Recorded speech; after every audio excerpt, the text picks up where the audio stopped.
कहानी के स्टार्ट में हमें हमारे मेन कैरेक्टर केंजी को दिखाया जाता है, जो बहुत ही हेल्पफुल होता है और सबकी मदद करता रहता है। बाकी दिन की तरह जब वो स्कूल जा रहा था तब उसे कुछ आवाज सुनाई देता है। जब वो जाता तो कुछ बुलिस को देखता है जो केंजी की क्लास के एक बच्चे को बुली कर रहे होते हैं। तभी वो बुलिस केंजी को बुलाते हैं और उसे बोलते हैं, हम जिसे बुली कर रहे हैं इसकी मदद नहीं है और इसके पास इसकी माँ के पास एक ही पिक्चर है जो हम फाड़ने वाले हैं, क्योंकि इसके पास हमें देने के लिए एक भी पैसे नहीं है। और अगर केंजी इन पिक्चर्स को नहीं खरीदेगा तो वो बुलिस उसकी माँ के इकलौते पिक्चर्स को सच में फाड़ देंगे। केंजी उन बुलिस से बात करने की कोशिश करता है मगर उसकी बात नहीं सुनते। फिर केंजी उन बुलिस को $100 निकाल कर देता है, तब जाकर पुलिस उस बच्चे को छोड़ते हैं। उसके बाद वो पुलिस पैसे लेके चले जाते हैं। वो बच्चा केंजी को थैंक्स बोलता है और उसे बोलता है तुम बहुत ही काइंड हो। ये सुनकर केंजी खुश हो जाता है और उसे देखकर स्माइल करता है। फिर वो बच्चा केंजी से पूछता है कि तुम इतने दयालु क्यों बन रहे हो। इस बात पर केंजी बोलता है ये तो मेरा फर्ज था, हमें दूसरों की हमेशा मदद करनी चाहिए और इसके भी कुछ रीजंस है। और स्कूल पहुंचने पर सारे बच्चे उससे खुशी खुशी हेलो बोलते हैं और साथ में एक सुंदर लड़की भी उसे हेलो बोलती है जिसका नाम सूजन होता है, जिसे देखकर केंजी खुश हो जाता है। फिर वो लड़की केंजी से हेल्प मांगती है ताकि वो दोनों मिलकर कूड़े को बाहर फेंकाए। रास्ते में सूजन केंजी की तारीफ करती है क्योंकि केंजी क्लास के सब बच्चों की हेल्प करता रहता था। तभी हमें उन बुलिस को दिखाया जाता है जो केंजी के पैसों से मजे कर रहे होते हैं। तभी उनमें से एक बंदा जिसका नाम जोंग होता है वो सूजन को बुलाता है। सूजन डरते हुए जोंग को हेलो बोलती है। सूजन थोड़ी डरी होती है जिससे केंजी को लगता है कि जोंग सूजन को धमका रहा है। जोंग उसे फिर से बुलाता है और केंजी को वहाँ से दफा होने को बोलता है। केंजी वहाँ से नहीं जा रहा होता है और वहीं खड़ा होता है। फिर सूजन केंजी को बोलती है तुम्हें टेंशन लेने की कोई जरूरत नहीं है, मैं ठीक हूँ, तुम यहाँ से चले जाओ। केंजी सोच रहा था कि उसे क्या करना चाहिए, क्या उसे अपने अंकल को बुलाकर लाना चाहिए, क्या होगा अगर मेरे जाने के बाद वो लोग सूजन को परेशान करने लगे। फिर थोड़ी देर बाद बाकी के पुलिस भी वहाँ से चले जाते हैं और वहाँ पर सूजन और जोंग बचते हैं। फिर सूजन जोंग से बोलती है कि मैंने तुम्हें कितनी बार कहा है कि तुम मुझसे स्कूल में बात मत करना। तब हमें पता चलता है कि ये दोनों एक दूसरे को डेट कर रहे हैं। फिर हम देखते हैं कि केंजी अभी भी वहाँ छुपकर उन्हें देख रहा होता है। ये देखकर वो शॉक हो जाता है और साथ में नाराज भी। वो क्लास में आ जाता है। उसे ऐसा फील हो रहा होता है कि जैसे उसके साथ स्कैम हुआ है। वो सब देखने के बाद केंजी की आंखों में लगभग आंसू थे। वो स्कूल ओवर होने के बाद सूजन से मिलने की सोचता है क्योंकि उसे सूजन से कुछ बात करनी थी।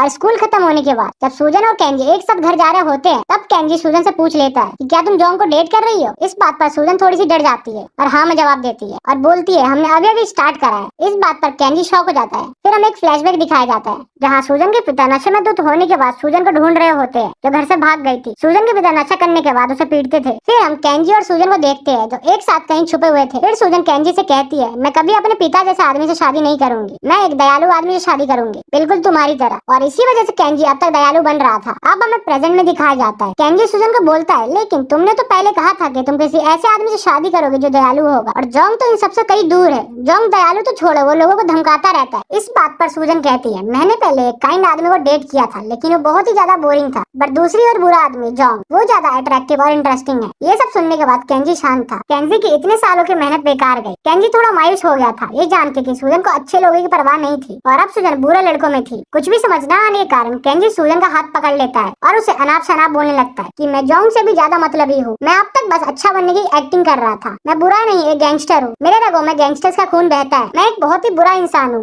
और आज तक मैं बस एक एक्टिंग कर रहा था, मेरा पूरा परिवार गैंगस्टर है। ये सब कहते कहते केंजी की आंखों से आंसू निकल रहे थे और वो रोते रोते पूरी बात कह रहा था और सूजन को बस ये मजाक लग रहा था और सूजन उसे देखकर हंसती है और उसे एक अच्छा इंसान बोलती है। सूजन को लगता है कि केंजी को बस उसकी टेंशन है कि वो एक बुली को डेट कर रही है, इसीलिए वो उसे हाथ में लाती है और आगे चलने लगते हैं। वो दोनों अपने घर की तरफ जा ही रहे होते हैं तभी जोंग पीछे से उन्हें बुलाता है। जोंग आकर सूजन को अपने साथ ले जाता है और केंजी को सूजन के साथ रहने के लिए मना करता है। इस बात पर सूजन जोंग को रोकती है और केंजी को साथ चलने को बोलती है और चलते चलते सूजन जोंग से फ्लर्ट कर रही थी। ये सब देखकर केंजी उन्हें सह नहीं पाता। केंजी वहीं रुक जाता है और सोचने लगता है ये सब क्या हो रहा है, आखिर ये क्यों हो रहा है। केंजी ने अपने पिछले 10 साल एक काइंड पर्सन बनने में निकाल दिए थे जो कि किसी काम का नहीं था, इसीलिए अब वो एक गैंगस्टर बनेगा। और जब वो कह रहा था कि मेरे रगों में गैंगस्टर का खून बहता है तब वो बस मजाक नहीं कर रहा था। अब हमें केंजी के घर का सीन दिखाया जाता है। सारे गैंग मेंबर्स उसके सामने झुकते हैं। उसका जो हाउस होल्ड होता है वो एक गैंगस्टर होता है। केंजी सूजन को दिखाना चाहता है कि असली गैंगस्टर क्या होता है। फिर वो अपने अंकल के बारे में पूछता है और गेट तोड़ते हुए उनके रूम में जाकर बोलता है मुझे अब गैंगस्टर बनना है, उसमें मेरी हेल्प करो। उसके अंकल को कुछ नहीं पता होता कि आखिर चल क्या रहा है और उसके साथ क्या हुआ है, लेकिन उसके अंकल उसे देखकर बहुत ही ज्यादा खुश होते हैं और एक डेविल स्माइल करते हैं।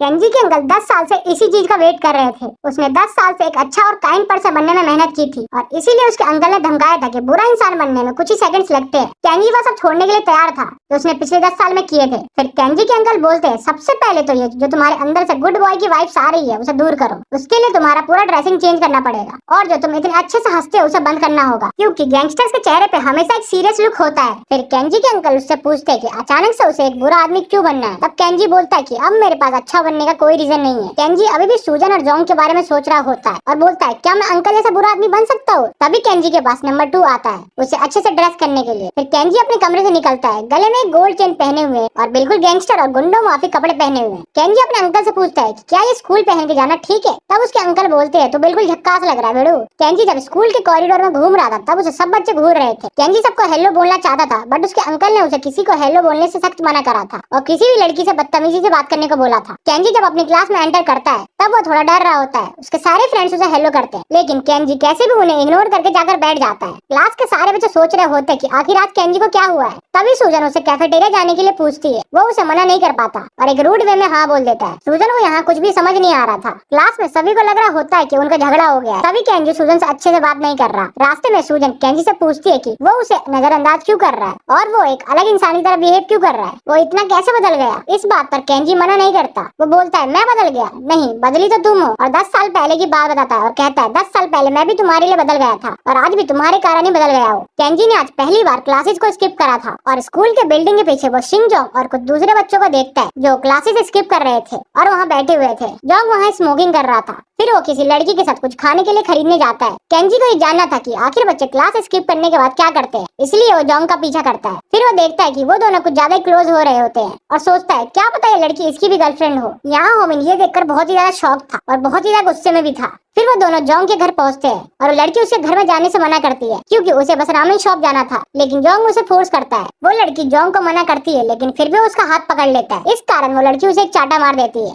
जिससे जोंग गुस्सा हो जाता है और वो भी उसे चाटा मारने वाला होता है। तब केंजी सोचता है कि क्या मुझे पुलिस को कॉल कर देना चाहिए। फिर सोचता है नहीं, ये मैं खुद संभाल सकता हूँ और एक पत्थर उठाकर जोंग को मार देता है, लेकिन वो पत्थर सीधे जाकर उस लड़की को लग जाती है। फिर भी केंजी यहाँ नहीं रुकता। वो एक और पत्थर उठाता है और एक जोंग को मारता है जो सीधे जोंग के जाके सर पे लगती है और जोंग नीचे गिर जाता है। जब तक जोंग सोचता है कि ये क्या चल रहा है तब केंजी आता है और उस लड़की का हाथ पकड़कर भागने लगता है। तब जोंग उसे मारने की धमकी देता है लेकिन उसे पता नहीं चलता कि आखिर ये है कौन। वो लड़की भी केंजी पर चिल्लाती है उसे मारने के लिए, लेकिन वो समझ जाती है कि केंजी बस उसकी हेल्प करना चाहता है, इसलिए उसके साथ भागने लगती है। फिर वो कहीं रुक जाते हैं। केंजी को कुछ समझ नहीं आ रहा था कि अब वो करे क्या। फिर उस लड़की को कुछ बैंडेजेस देता है और सिचुएशन को समझाने की कोशिश करता है, लेकिन वो लड़की समझ चुकी थी और उससे मजाक करती है। फिर वो केंजी को अपना नाम बताती है। उसका नाम याई होता है और उसी क्लास में पढ़ती है, लेकिन वो केंजी को उसके अपीयरेंस के कारण पहचान नहीं पाती और शॉक हो जाती है क्योंकि उसने उसके बारे में सुना था कि केंजी एक काइंड बच्चा है जो सबकी हेल्प करता रहता है। केंजी उसे समझाने की कोशिश करता है कि वो बिल्कुल भी काइंड नहीं है, वो बहुत ही मीन है और उसने उसकी हेल्प इसलिए करी क्योंकि वो एक सीरियस सिचुएशन में थी। फिर केंजी उससे पूछता है कि क्या तुम्हें भी जोंग जैसे बूढ़े लड़के पसंद है। तभी याई बोलती है मुझे वैसे लड़के पसंद है जो अपनी मन की करते हैं, बिल्कुल आजाद परिंदों की तरह।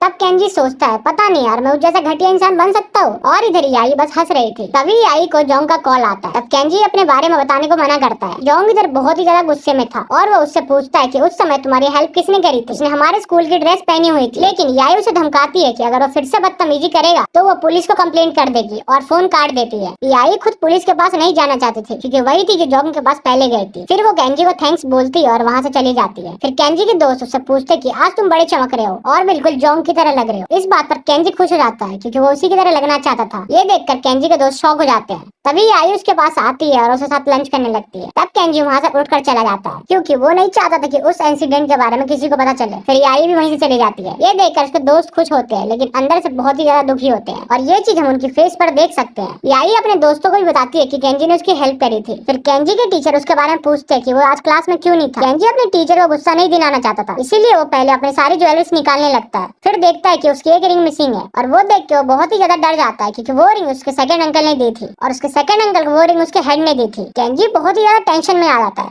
और इधर उधर देखने लगता है। फिर वो अपने डेस्क के नीचे देख रहा होता है। तभी वहाँ पीछे से सिंह जोंग आ जाता है और वो देखता है कि केंजी की पीठ बिल्कुल उस बंदे की तरह है और वो उसे मारने लगता है। केंजी को कुछ भी समझ नहीं आ रहा था कि आखिर ये हो क्या रहा है। फिर जोंग उसे पीछे से लात मारने लगता है। यहाँ सूजन बस उसे खड़े होकर देख रही थी। तब वहाँ येजी आ जाती है और उसे बोलते कि तुम्हें गुस्सा उस पर नहीं मुझ पर होना चाहिए।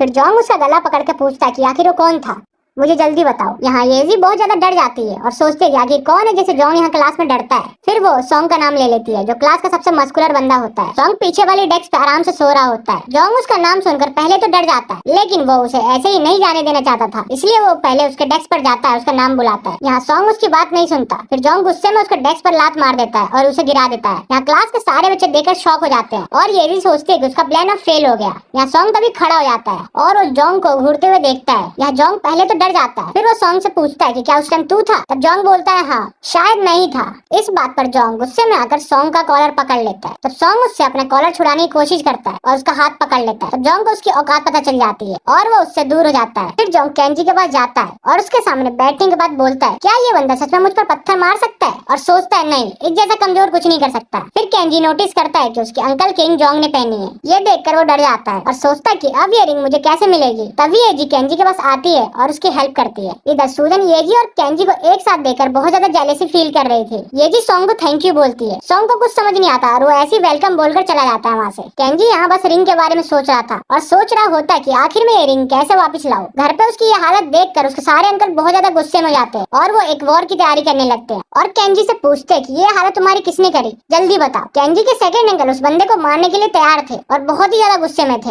यहीं पर ये एपिसोड खत्म हो जाता है। नेक्स्ट एपिसोड चाहिए तो कमेंट करके बताओ।